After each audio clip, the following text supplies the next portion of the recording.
SafetyNet webinar series presented today by IBAC and IS-BAO and Polaris Aero. Today's subject is small operator safety. As the globally recognized voluntary safety standard, IS-BAO helps operators apply industry best practices by challenging them to review and compare their safety-related policies, processes, and procedures, and then make improvements, elevating them to the worldwide standard for business aviation. I just have a few housekeeping items. I'm Catherine Hills, the IS-BAO Operations Manager. Due to the number of attendees, just note that all of the audience members will be on mute and you'll stay on mute, but we do have a place for you to submit questions. In your control panel for GoToWebinar, you'll see a questions drop down. Please feel free to type your questions in as you think of them, and we will look at those after the presentation is over. So I'm very excited to welcome Polaris Aero back today with Salvador Petit. Today's session is aimed at small operators, those with a single aircraft, 2 pilots, and a safety manager who often carries multiple responsibilities within the organization. The central message is clear: changing the mindset to protect what matters. Even when an operation may seem simple or routine, hazards and risks are always present. Not seeing them doesn't mean we're free from their consequences. Safety must be integrated at all times and in every flight. Even repetitive operations, same aircraft, same crew, same route, same destinations. Each flight takes place under different conditions, which may give rise to hazards that compromise safety, whether due to weather, human factors, operational issues, or infrastructure. This presentation will talk about risks and hazards that are always present and that there is a simple way to address them. Identify and manage them through SMS, reducing risks to as low as reasonably practical levels. In doing so, small operators can protect limited resources, strengthen safety culture, and ensure the continuity of their operations. Our presenter, Salvador Petit, is the sales manager for Latin America and the U.S. Southeast at Polaris Aero, bringing over 15 years of experience in business aviation. His background spans key operational roles, including safety manager and operations manager for a Part 135 operator, as well as management positions in an FBO and maintenance center. Prior to joining Polaris, Salvador also led sales efforts for business aviation maintenance software, combining deep technical knowledge with strong customer-focused approach. His diverse experience uniquely positions him to support operators in enhancing safety, compliance, and operational efficiency. Salvador, thrilled to have you. I am going to hand this over to you. Well, thank you, Catherine. Good morning, everyone. And Catherine, thank you for the opportunity of presenting here today, and thanks to everyone for joining us as well. So today we're going to discuss why we believe that even small operators should consider having an SMS and implement pre-flight risk assessments, like Catherine just told us in the abstract for the presentation. There's many reasons why, and we're going to discuss them and try and show you how this is possible as well. So at Polaris, we believe that safety needs to be done differently, and by using technology and making it work for us, we can be as safe as possible and not just get by. So we are going to talk about flight departments with 2 pilots, a single tail, where we have multiple hats to wear throughout a day, and especially on flight days. But we never need to forget about safety, and we really do most things that are required by an SMS, by a pre-flight risk assessment. It's just a matter of formalizing this. So we're going to talk about that. And like Captain Sally Sullenberg said, safety is not a destination, it's a never-ending journey of continuous learning and constantly striving for excellence.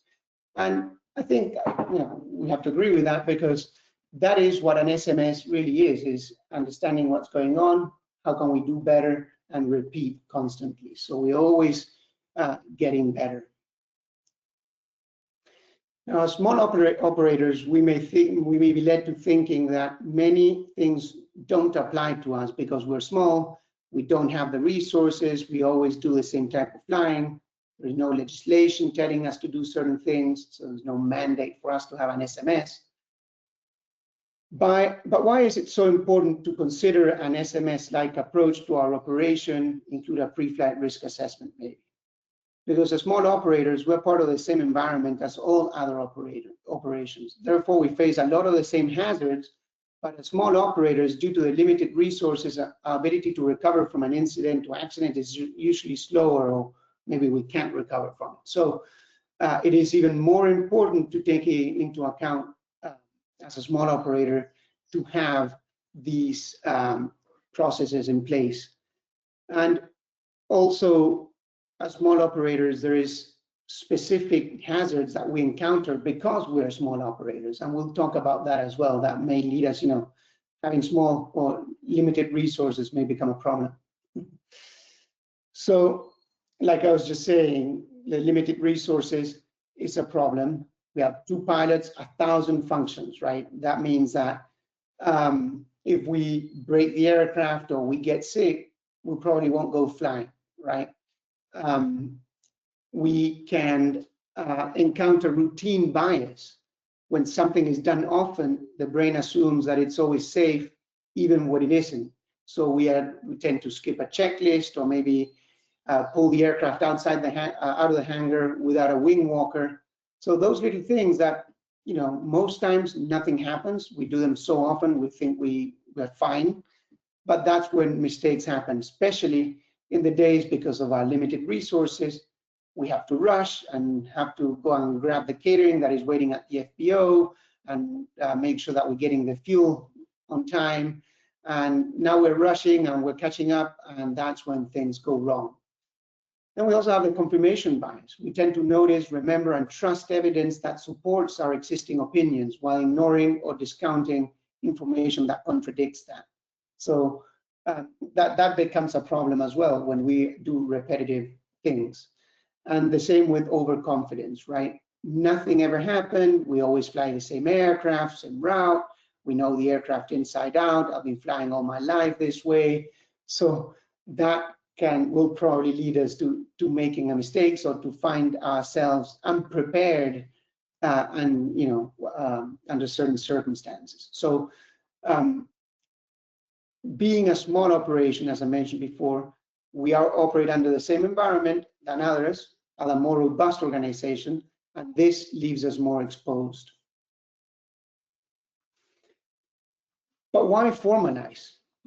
If we're already doing most of this, right? Why formalize? To provide consistency to the operation, to protect our limited resources. We're more exposed, our liability is bigger. Well, if something happens, like I said at the beginning, we may end up with no airplane, or and having to charter something, or not doing the flight. That becomes really expensive very quickly. It's not like we are a big organization that we can replace the airplane with another one in the fleet. And some common refrains toward formalizing an SMS is that SMS is too hard. We hear that quite a bit. SMS is overkill for my department. That is a big one as well. And we are highly skilled and vigilant about safety. Why do we need an SMS? We're doing most of it anyhow. But the reality is that no one is too small to improve what they do.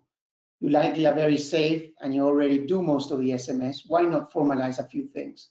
There's some effort to formalizing the SMS, but putting in the effort will produce the results. Right? It is a little bit of extra work, but the payoff is pretty big, or pretty significant compared to the effort we need to put in there. So we do this to ensure the continuity of our operation, so we don't find ourselves grounded for whatever reason. And at Polaris, we always say that finding organizational success is a combination of people, process, and technology all coming together. And when we look at this slide as a small operator, we may think this is a lot this is meant to be seen by a large flight department or a 135 operator. But if we think about it and look closer, we may realize that this also applies to us as small operators. As pilots, no matter what size the operation is, we already do most of what an SMS or a FRAT requires. It's the nature of our profession, right? We want to be safe. It's us on that airplane, and we want to get from A to B as safe as possible, right? So we're going to do a lot of these things anyway. So now it's about formalizing this to provide consistency to the operation, to protect our limited resources, to ensure continuity of the operation. We can leverage previous learnings by formalizing and documented knowledge. So there's a bunch of things that we can accomplish by, changing the mindset and formalizing our SMS. So if we look at the slide here and we go, line by line, although this may look like a huge thing to do for a small operation, let's look at the people component where we have the well-trained. We all do training, right? We all do initial training, we all do recurrent training, and we probably do some other trainings as well. So we're already doing that. We may need to document that and then put it on a schedule so we can demonstrate that we're doing it. Any flight operation needs to be appropriately resourced. So people need to have the right resources for the type of mission they're trying to accomplish, right? So it's, again, a matter of documenting that and making sure that we have it there so we can remember what we count with to do the different types of operations that we may have to. Engaged and empowered. That sounds like something for a huge organization with multiple pilots, schedulers, and dispatchers, and so on. But if you think about it, 2 pilots flying together need to be able to, hey, stop, I don't agree with that. I wish we should have done that, or we could have done that differently or better, or, I don't like what we're doing or the way things are happening inside this cockpit. We need to have that ability and feel that we can raise our hand, especially because we are flying always with the same person. We may get used to certain things, so we need to be able to raise our hand and say stop. So we need to feel that we're engaged and empowered and able to do that. And then, of course, it starts by leadership. Our executives need to be in agreement with what we're doing. If we have a safety policy, for example, that safety policy needs to be supported by our leadership, because when we say, hey, we need to delay, we need to leave early, we need to divert, we need to do whatever that modifies that operation in that day, we have to have that policy to support that decision, and the leadership needs to be in agreement with that. So it all starts there as well. Our processes, again, do we need processes? It's only 2 of us, we do everything anyway. No, we do. That will help us be more organized, be able to identify any deviations if we're doing any. So those processes need to reflect what we do. We can't grab what a massive 100 airplane, organization does for the processes, because that's not going to work. But if we go and think about what works for us based on the resources we have and what the leadership is committed to doing, we can build a good process that is lean, not bureaucratic. Of course, being 2 of us, it needs to be lean. If not, it won't work. It needs to be flexible as well. We're a small organization, pretty dynamic. We need to be flexible. And we need to have very clear what we want to accomplish with this process, right? In this case, we're talking about safety. So we want to have good results in safety. So our results need to be aimed to improving our safety culture, to giving us that empowerment and engagement to be able to raise our hand without feeling that something bad is going to happen to us if we do so. So with all that in mind, we can still, build a lean, well-defined, flexible, result-oriented process that will help us make decisions in our small flight department, especially when we are rushing, when time's an issue, and when we tend to make the mistakes. If we have to say stop, we have something to back us on why we're doing that. And finally, the technology. We are a technology company. We offer a safety solution, and many times what I hear is we are too small for that. We don't need that. And I think technology in general is what enables smaller flight departments to accomplish more. If the technology is the right one and it's easy to use and simple, that is going to allow us to do more. That technology also needs to be meaningful. It needs to provide us something back. It's not just something where we enter information and that's it. That technology needs to, because we are small, needs to process that information and give us some feedback, some data that will help us make decisions.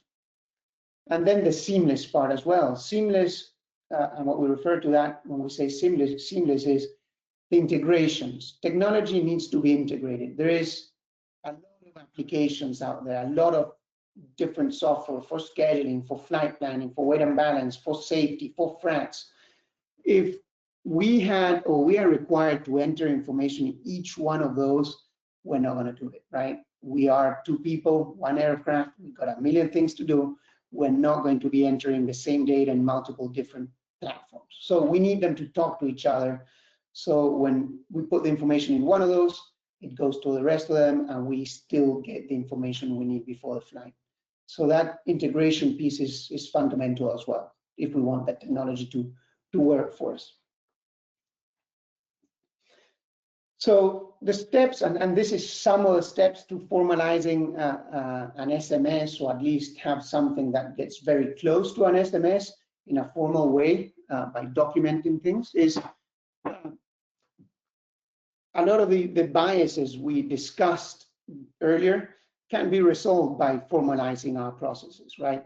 The 2 pilots, 1,000 functions. If we have a clear process where we know what we have to do when we get to the airport and who to talk to and so on, that's going to help us be a lot more efficient and get some time back on our side. So as pilots, that's what we need.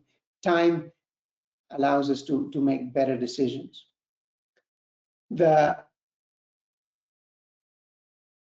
Like I mentioned before, full support of our leadership is an investment in risk reduction. So that's the first buy-in, right, from leadership is, oh, risk reduction means less calls to the underwriter, which may turn into a discount in the future when renewing our insurance.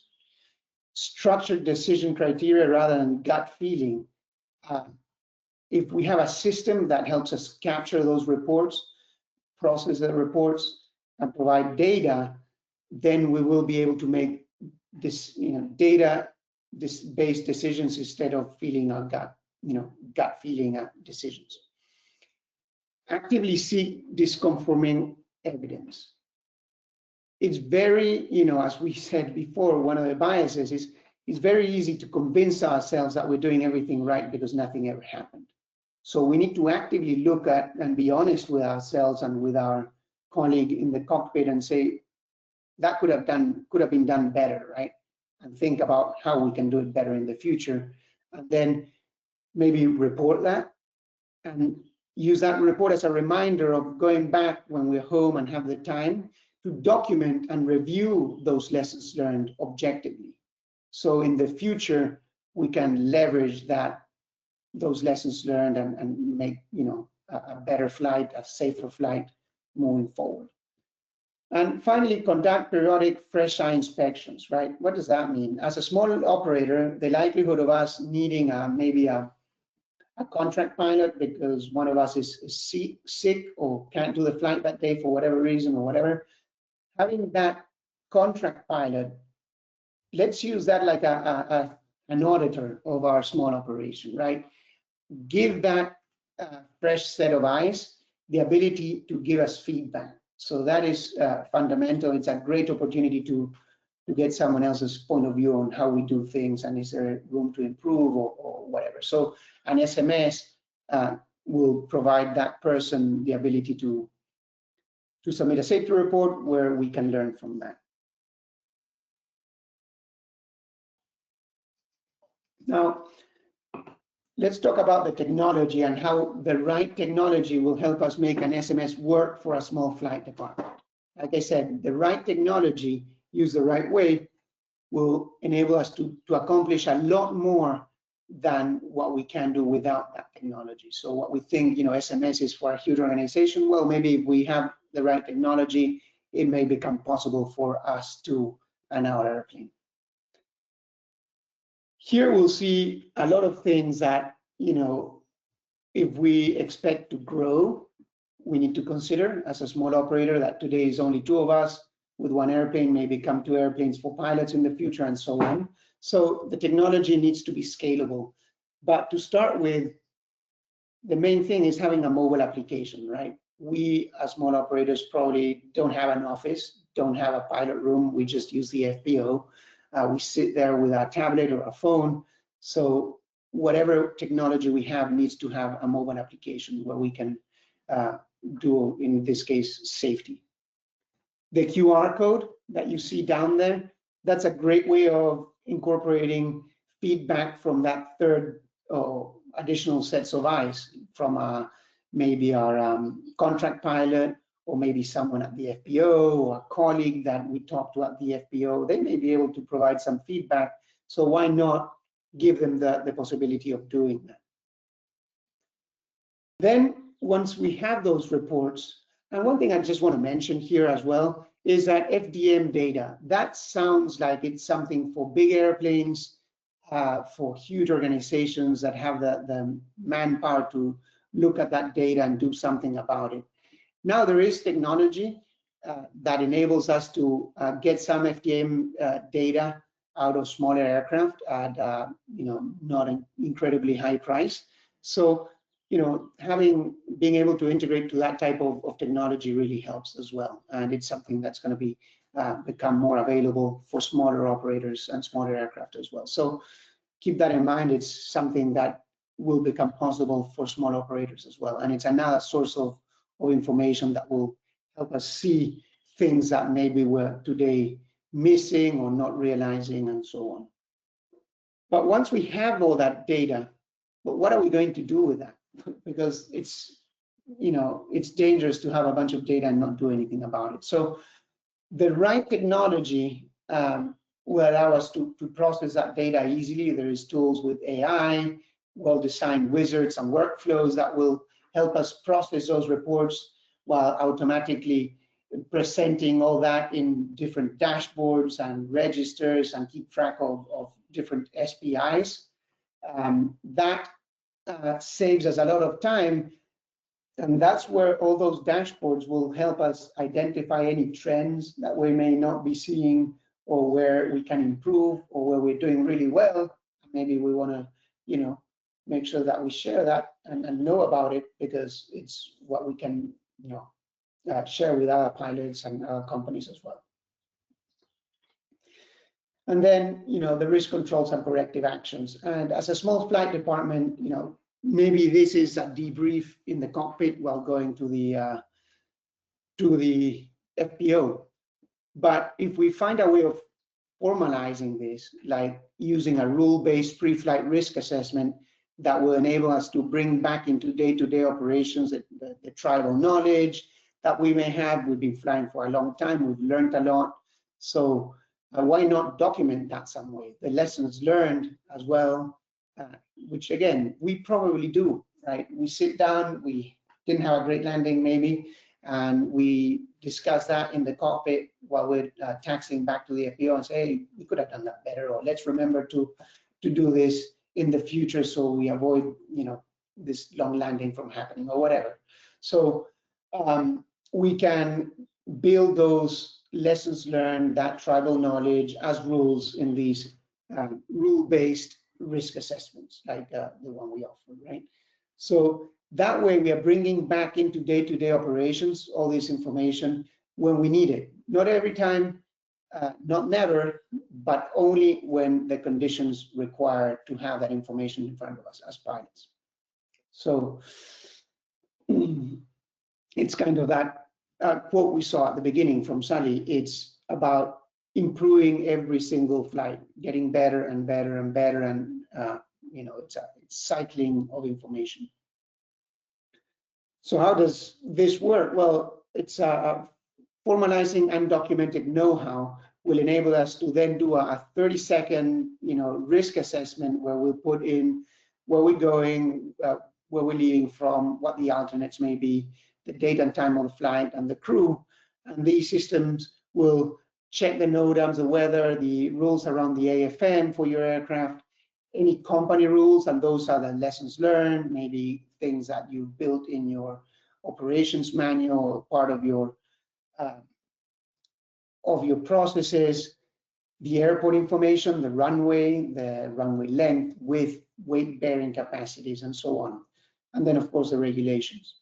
And with that, it pushes through the rules engine, and this system will identify if you've had a long duty day, if there was, you were going somewhere you've never been, it's dark and there's mountains, it will give us an advisory. And that advisory is, in this case, bringing back a lesson learned, right? It's a rule telling us that those conditions have led in the past to a long landing, therefore, what to do to avoid this from happening again in the future.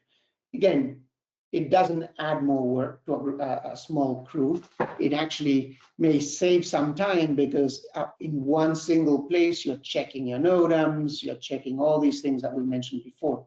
So, why not leverage that technology to help us bring back that information? So now let's see how the full circle works and how technology will help us make possible to do an SMS. So when reading a report, and that report will probably come out of that taxiing towards the FPO moment debrief. Now we have a tool through a mobile application that we can submit that report, so we don't forget to then come and go through this process, because the report will tell us what happened. But when we put it through the SMS, it will help us identify why that happened. And that why is what we can fix, is what we can then go and make sure that we do different, better, or we add something to it, or whatever the case may require. So the SMS will help us bubble up those conditions that led to this event to happen. If you look at this on the right, it's the Swiss cheese model. And in this case, we had fatigue. We had never been to this airport. It was procedural non-compliance or non-conformity. It was dark and there was mountains. And those 5 things led to that long landing near runway excursion. And again, there is technology that will guide you through all the safety taxonomy to make this process simple, because we need to remember, we are wearing 1,000 hats as a small operator. So the technology needs to enable us to do this, but in a simple, easy way. And there is AI tools now, there is those workflows and wizards that I mentioned before that will help us do this a little bit more efficient, easier, and realistic to our size organization. So what we probably do once we identify that today is, we will debrief in the cockpit while taxiing to the FPO, but over time this conversation gets forgotten. And if we do remember, does each one of us remember what their part in this change is? And most importantly, at some time in the future, if this should occur, will each person remember what was discussed about it? And that's the biggest challenge, right? Science has shown that if you don't use it, you lose it. If you're training something and you don't encounter that something for some period of time, your ability to remember how to cope with it, it's going to be compromised. So Polaris, we at Polaris, we think that technology can help with this. And before each flight, if we do a rule-based pre-flight risk assessment, can bring to attention of the pilot all the critical information they need to address the hazard on this particular flight. So the pilot can get reacquainted with the information very quickly and prepare for a safe flight, right? By building a rule in those rule-based risk assessments. Like we saw this rule before, long duty, we've never been to that place, or we haven't been there in a while, low illumination, mountainous terrain, and now we get this long landing advisory that will remind us to do this differently, or in a safer way. What needs to be done to be safer and avoid that from happening again. What happened before to happen again today. And these are different types of rules that we may see in a system like this, non-standard alternate weather minima apply and what to do about it, where that information is coming from. PPR for general aviation is required. There is a NOTAM that may be affecting us. And how many times has it happened that because we're rushing, because we've been to a certain place many times and we know things about that place and we know people there, we go and oops, there's an event here that turns out we can't land there anymore for at the time we wanted to go and stuff like that. So these type of elements or technology will help us, or tools I meant to say, not elements, will help us avoid surprises like a NOTAM or a runway being closed and things like that. So, and leverage knowledge from other organizations as well, which is what we're going to do here is, as a small operator with limited resources, technology is going to allow us to benefit from other people's knowledge. So safety isn't something flight departments should compete on, and it's in our collective best interest to share as much as possible. So technology will give us a possibility to leverage knowledge from other flight departments with more resources that have been to other places many times, that may know those places inside out. So why not, tap into that knowledge, and why trip with the same stone than others when we can avoid this by using the technology the right way, right? So, there's the ability to share rules amongst flight departments, comments and knowledge, about the different airports that may save us some time or avoid surprises for us, especially if we've never been to a certain place. Why not, tap into other people's knowledge? It's going to save us a lot of time. And again, we don't have the resources, so we can tap into someone else's in an indirect way, right? And that's only available through technology.